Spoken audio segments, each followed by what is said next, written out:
Cotard syndrome, a rare psychiatric condition, makes patients believe they are dead, rotting, or lack internal organs. One documented case involved a woman who insisted her brain was dissolved and refused to eat, convinced she no longer needed nourishment. This delusion, known as nihilistic delusion, stems from a severe disconnect between brain regions responsible for self-awareness and emotional processing.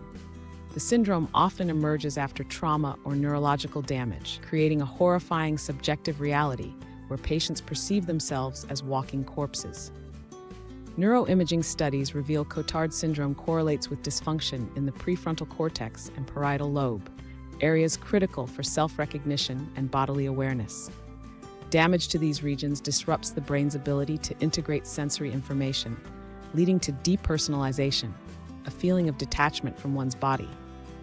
Additionally, reduced activity in the amygdala creates emotional numbness, reinforcing the belief of being dead. This perfect storm of neural misfiring convinces patients they exist in a state between life and death, with some even reporting they can smell their own rotting flesh. Patients describe surreal experiences. One man begged doctors to bury him, while another stopped speaking, believing his vocal cords had decomposed. Their logic becomes circular. When asked why they can walk if dead, a common response is, "The dead can move in movies." This isn't psychosis, but a profound metaphysical certainty. Mirror reflections often trigger distress, as patients see their alive appearance as proof of an ongoing decomposition process. The world feels hollow, with colors muted and emotions absent, as if viewing life through a cadaver's eyes. Effective treatment combines antidepressants, like SSRIs, to restore emotional processing and electroconvulsive therapy, ECT, to reset neural pathways. In one breakthrough case, ECT sessions allowed a patient to suddenly exclaim, "I'm alive," after months of delusion. Cognitive behavioral therapy then helps patients reconcile their experience with reality.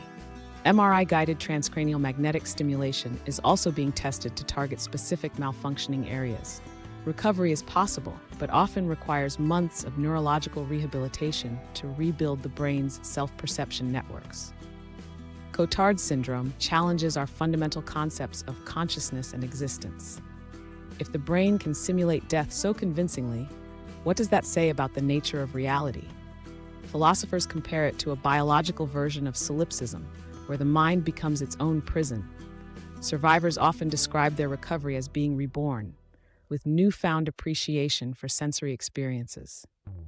This syndrome ultimately reveals how fragile our sense of self is, a delicate balance of neurons that, when disrupted, can make the living genuinely believe they've crossed into the realm of the dead.